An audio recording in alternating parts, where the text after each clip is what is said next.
ठीक है। तो जब भी आपको थ्रेड सेफ्टी चाहिए, आप जो है स्ट्रिंग बफर को यूज करो। अगर आपको जो है थ्रेड सेफ्टी नहीं चाहिए, मल्टीपल थ्रेड एक साथ एग्जीक्यूट करवाने हैं, तो स्ट्रिंग बिल्डर यूज करो। ठीक है। ओके। आज वैसे हम थ्रेड्स ही देखने वाले हैं।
चलो, वॉच, टॉक, ईट।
परफेक्ट।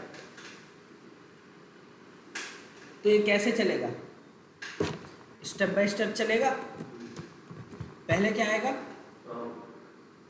पहले उससे पहले मेन स्टार्टेड, फिर उसके बाद हाँ ठीक है, फिर लास्ट में मेन एंडेड। बहुत बढ़िया। रन। देखो, main start, talking, eating started, eating finish. एक बात बताओ, जब तक ईटिंग फिनिश नहीं हो गई, क्या जो वॉच था वो चला? नहीं। ठीक है, मान लो ईटिंग को और टाइम दे दे रहा हूं।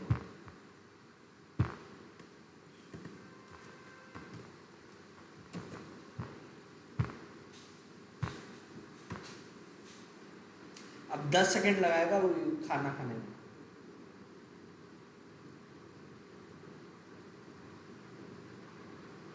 लो, ठीक है, तो ये सीक्वेंशियल चल रहा है, स्टेप बाय स्टेप। ठीक है, तो ये सीक्वेंशियल जो ये चल रहा है, मेरे को एक बात बताओ, जब तक ईटिंग फिनिश ना हो, जब तक क्या जो नीचे वाला कोड है वो ब्लॉक रहे? क्या वो चलना नहीं चाहिए वो कोड? आप ऐसा समझिए, एक आदमी है जो कि स्टेप बाय स्टेप काम कर रहा है। पहले वो बात कर रहा है, फिर खाना खा रहा है, फिर टीवी देख रहा है। क्या ये तीनों काम एक साथ नहीं हो सकते? हो सकते हैं। ठीक है, तो मैं यहाँ पे इन तीनों कामों को इंडिपेंडेंट कर सकता हूँ एक दूसरे से। ठीक है, जनरली क्या होता है, जब भी आप कोई भी चीज़ एग्जीक्यूट कराते हो, ठीक है, उसको एग्जीक्यूट करवाता है एक थ्रेड। कौन एग्जीक्यूट करवाता है? थ्रेड। जरा ध्यान से देखना।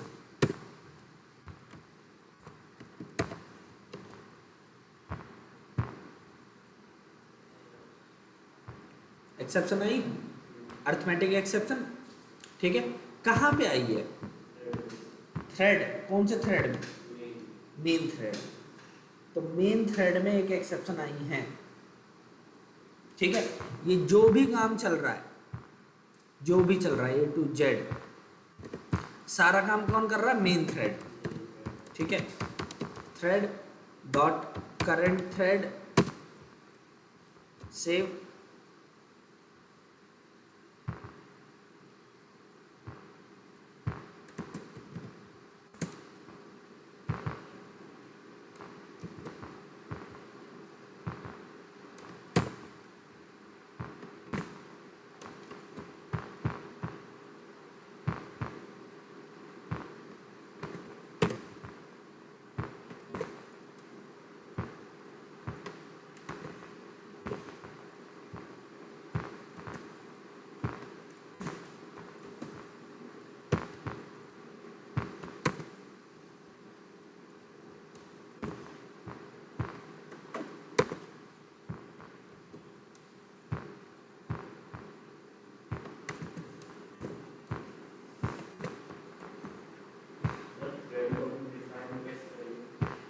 बता रहा हूँ, देखो,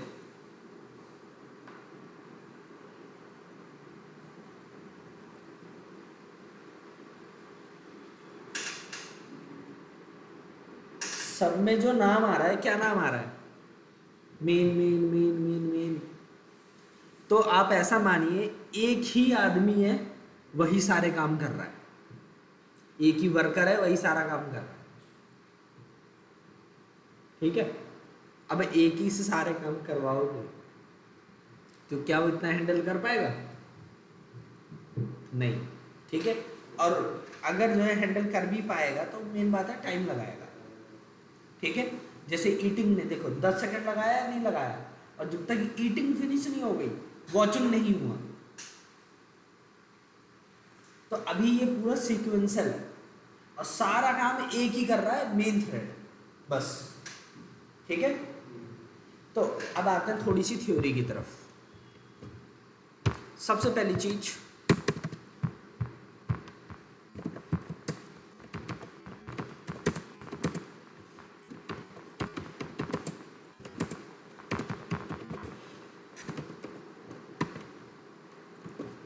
programme versus process versus thread. ठीक है, मान लो एक बच्चा है, उसने जो है क्या कहता है इंटरनेट से 150 जीबी की GTA 6 डाउनलोड मारी। मान लो 150 जीबी का GTA 6 गेम डाउनलोड मारा, ठीक है। तो जो भी चीज़ डाउनलोड होती है वो कहाँ डाउनलोड होती है? हार्ड डिस्क में मेनली, ठीक है। हाँ, रैम में थोड़ी ना होती है, कहाँ होती है? स्टोरेज मतलब हार्ड डिस्क मेनली, ठीक है। तो जो प्राइमरी मेमोरी होती है, ठीक है, उसके अंदर। तो अब जो ये है आपका हार्ड डिस्क है, वो क्या है? एक नॉन वोलाटाइल मेमोरी है। Non volatile memory. Non volatile memory का मतलब ये है कि वो जिसके अंदर अगर कुछ भी स्टोर कर दिया तो कर दिया, वो डिलीट नहीं होगा, ठीक है। जनरली अगर आप कोई भी प्रोजेक्ट कर चलाते हो या कुछ भी काम करते हो, कोई कैलकुलेशन करते हो, वो सब रहता है वोलेटाइल मेमोरी में। तो जैसे प्रोग्राम बंद करोगे वो डिलीट हो जाएगा, हट जाएगा। लेकिन अगर यही चीज आपने फाइल के अंदर कर दी तो क्या वो हटता कभी? नहीं, ठीक है।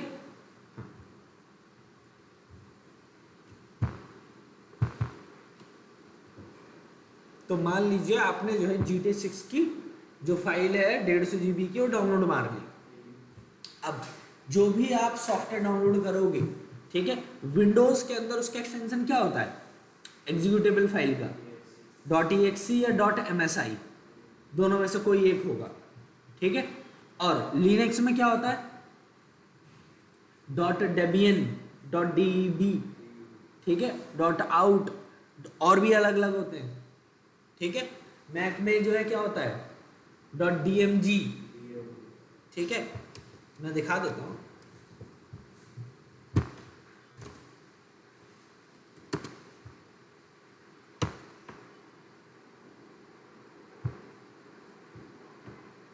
पढ़ो जरा, CLI वाला छोड़ देना।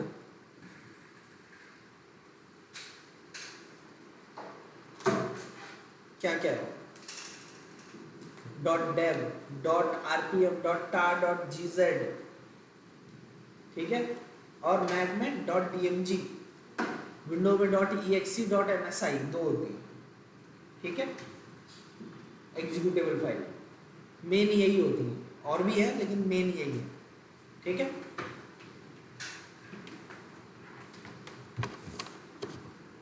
सो अब ये एग्जीक्यूटेबल फाइल है, जैसे ही आप इस पर क्लिक करोगे वो क्या होगा? जो प्रोग्राम है वो बन जाएगा प्रोसेस। क्या बन जाएगा? Process. When a program is in execution it is called process. जब कोई प्रोग्राम चल रहा है कहाँ पे? रैम के ऊपर, तो वो क्या बन जाता है? प्रोसेस, ठीक है। कंट्रोल शिफ्ट एस्केप या नीचे टास्क बार पे करके टास्क मैनेजर खोल लेना। देखिए जरा आप लोग, मेरे सिस्टम पे कितने प्रोसेसेस चल रहे हैं?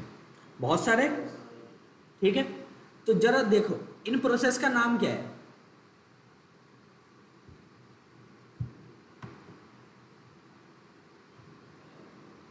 Intelligent, sorry, ultimate addition. Type क्या है? ऐप, ठीक है। फिर प्रोसेस आईडी, हर एक प्रोसेस की एक आईडी होती है, ठीक है। और प्रोसेस नेम, कितना सीपीयू कंज्यूम कर रहा है, कितनी मेमोरी कंज्यूम कर रहा है, ठीक है। उसके बाद डिस्क, सीपीयू का मतलब आपका वो है, क्या नाम है? हाँ, प्रोसेसर, ठीक है। और मेमोरी का मतलब रैम।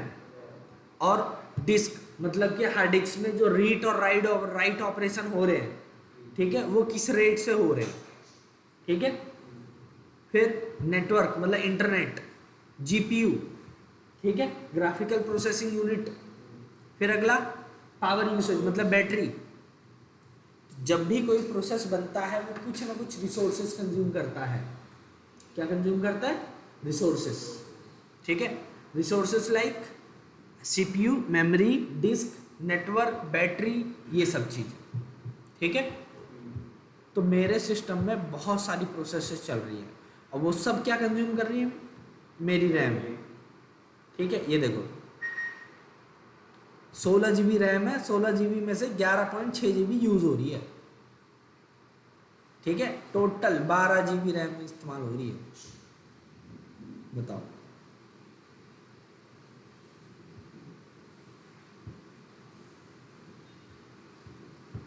अब देखो जैसे ही ये इंटेलिजे है, मैं जैसे ही इसे बंद करूंगा, ध्यान से देखना, बंद कर दिया,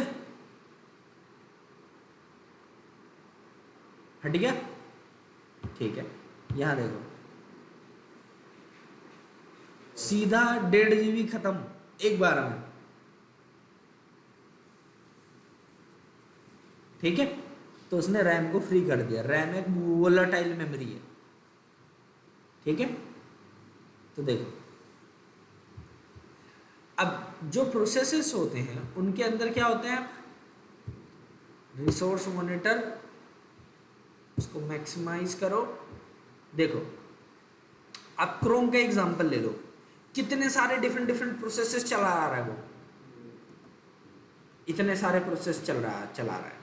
अब हर एक प्रोसेस के अंदर क्या है, थ्रेड्स। देखो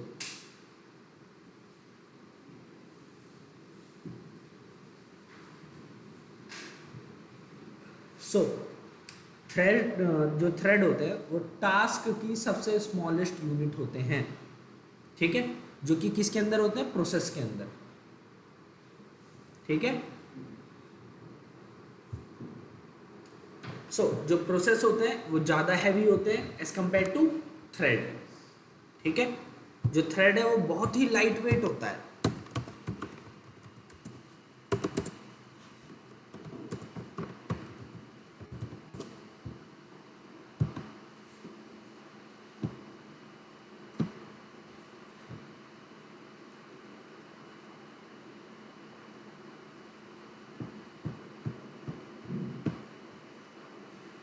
चलो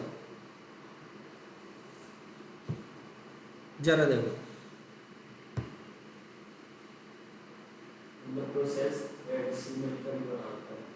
हाँ प्रोसेस के अंदर होते हैं थ्रेड्स, ठीक है।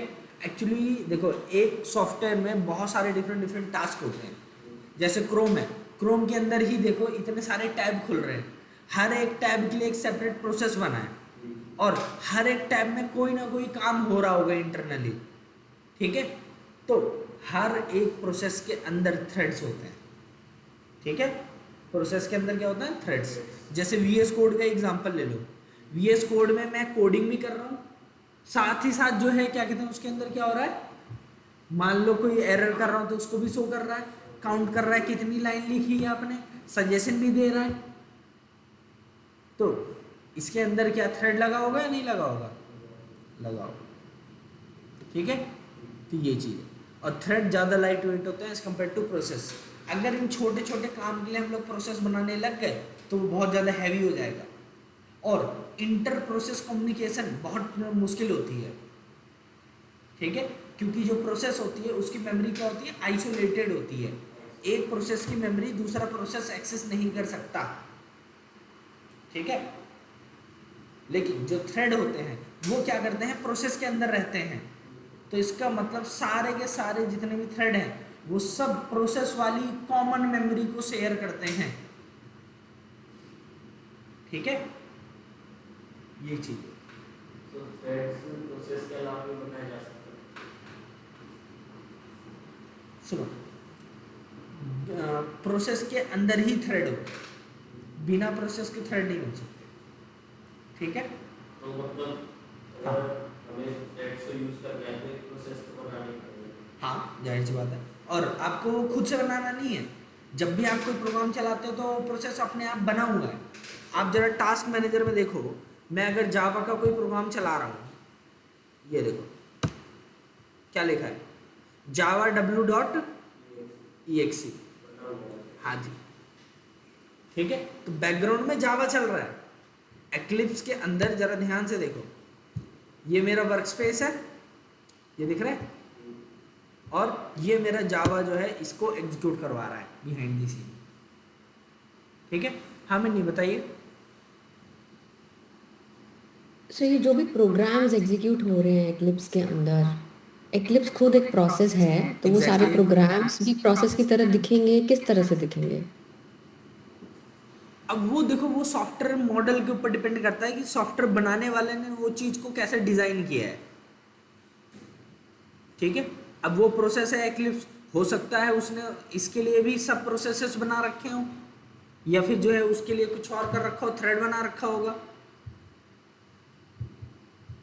क्योंकि जैसे ये है, ये इसका वर्क स्पेस है,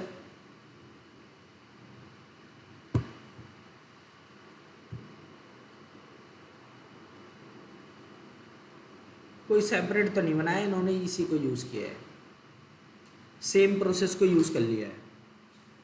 ठीक है, ओके। वरना क्योंकि वरना वो दिख जाता।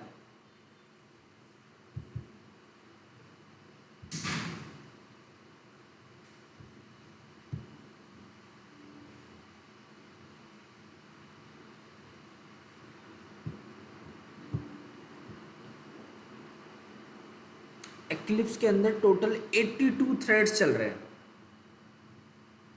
ठीक है, टोटल 82 थ्रेड्स चल रहे हैं। अब वो चीज़ देखनी पड़ेगी कि इसने ये इस प्रोसेस के अंदर ही थ्रेड बना के काम किया है, कैसे किया है, वो उसके ऊपर डिपेंड करता है।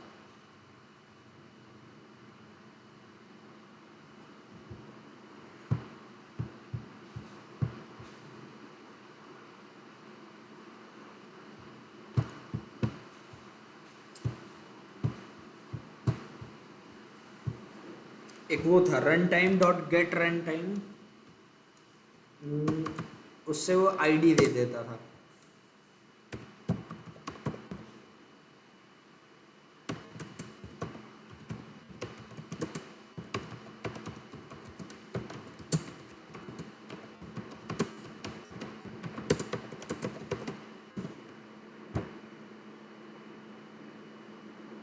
बाकी जो आपका जावा है, जावा हर एक चीज को एक थ्रेड के अंदर रन कराता है, याद रखना।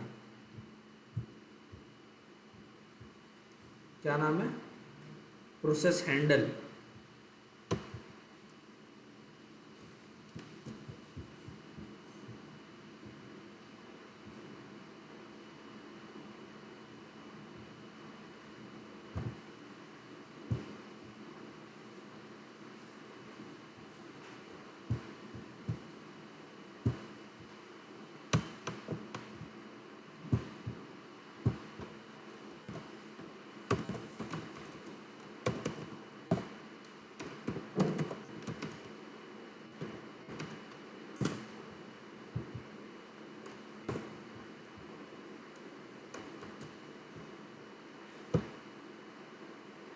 ये देखो 6744 ये प्रोसेस था जिसकी आईडी है।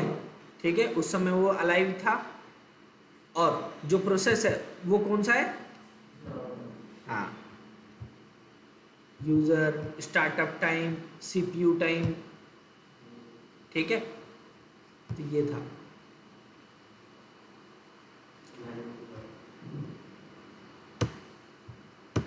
सिक्स सेवन फोर फोर 67, हाँ जी, ठीक है। तो ये चीज है।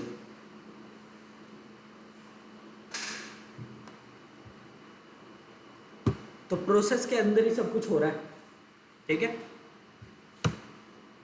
प्रोसेस के अंदर ये सारे डिफरेंट डिफरेंट थ्रेड्स हैं।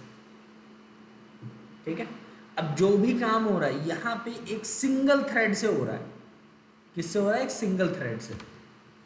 ठीक है, तो अगर एक ही आदमी सारा काम करेगा तो मल्टीपल काम एक समय पे तो कर नहीं पाएगा, सीधी सी बात है।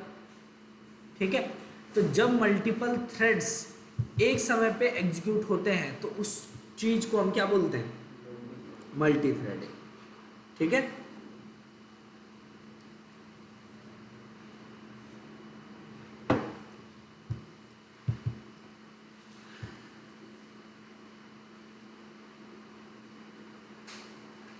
तो ये चीज है।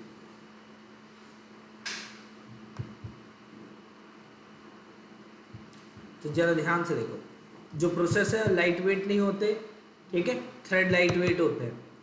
ठीक है, प्रोसेस हैवी होते हैं तो उसको बनाने में ज़्यादा टाइम लगेगा और डिलीट करने में ज़्यादा टाइम लगेगा। थ्रेड में वो टाइम नहीं लगेगा। इंटर प्रोसेस कम्युनिकेशन बहुत ही ज़्यादा मुश्किल होती है as compare to inter thread communication. ठीक है, क्योंकि जो प्रोसेस होते हैं उनकी मेमोरी आइसोलेटेड होती है, एक प्रोसेस की मेमोरी कोई दूसरा प्रोसेस एक्सेस नहीं कर सकता, ठीक है।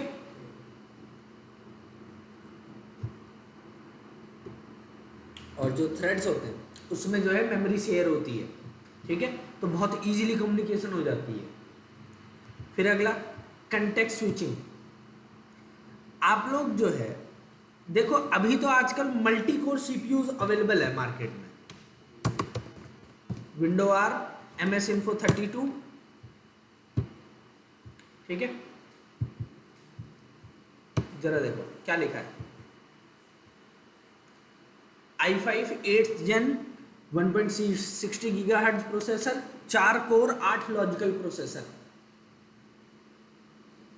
ठीक है। 4 कोर 8 लॉजिकल प्रोसेसर मतलब कि ये है कि 4 तो फिजिकल है मेरे पास, बाकी 4 वर्चुअल है, तो टोटल मिला के 8 लॉजिकल प्रोसेसर्स हैं मेरे ऑपरेटिंग मतलब इसमें, सॉरी, मेरे लैपटॉप में। ये मेरा लैपटॉप थोड़ा पुराना है तो इतने कम है, नए वाले में कम से कम 20 होते हैं, ठीक है। आपने देखा होगा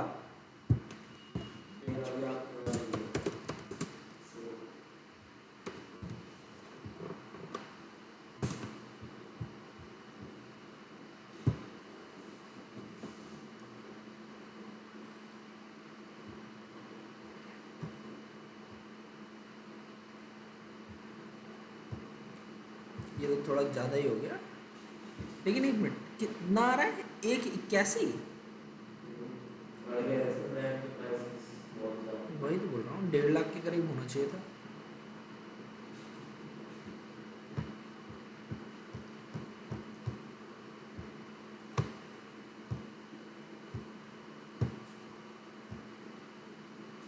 ओमन 16,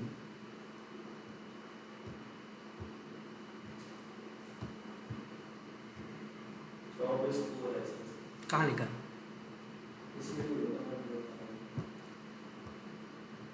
अरे छोड़ो, इधर ये रही 16 को, ठीक है, अप टू 5.3 और HX प्रोसेसर के साथ। भाई कितना तगड़ा लैपटॉप है, ठीक है। लेकिन 181 में जो है क्या कहता है, मैकबुक आ जाए, मैकबुक का M4 प्रो, एयर नहीं प्रो, M4 प्रो। लेकिन हाँ 14 इंची स्क्रीन की, 16 वाली महंगी पड़ेगी, 2 लाख के करीब पड़ेगी।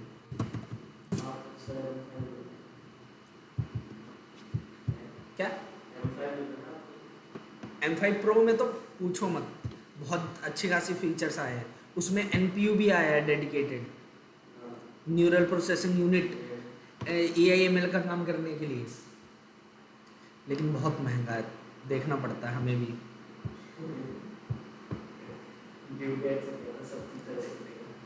हाँ हाँ, कंगाल हो जाएंगे। 30 ट्रेनर है हमारे यहाँ, हाँ इसी इंस्टीट्यूट में। हाँ ये देखो M5 प्रो 2 लाख के करीब होगा कम से कम, मिनिमल वाले में बता रहा हूँ।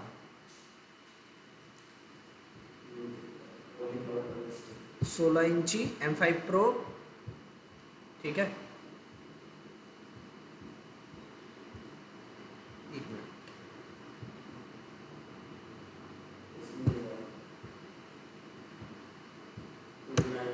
कलर नहीं चुना था ना इसलिए।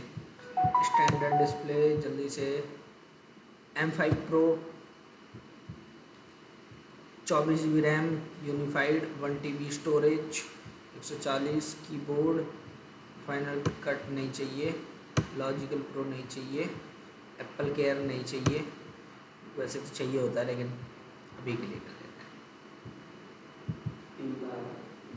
16 इंची है,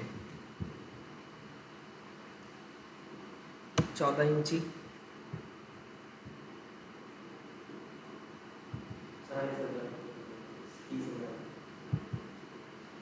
30,000 का डिफरेंस। लेकिन इतना महंगा कैसे दिख रहा है यार, अभी तो शायद 2 लाख की थी।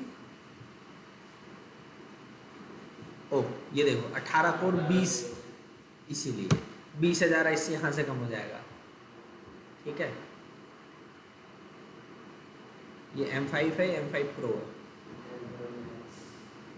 मैक्स की तो पूछो मत, ये रहा 2.5 लाख का, 2 लाख का तो M4 Pro तक चला जाता है। तो देखो इनके अंदर भी NPU वगैरह सब है। अभी जरा ये देखो,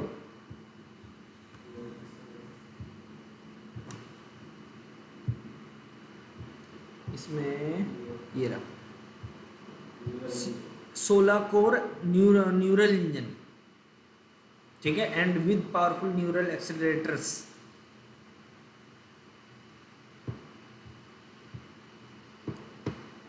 और ये का इतना ही काम करना होगा ना मेरे को, मैं मैकबुक में नहीं ले लूँगा।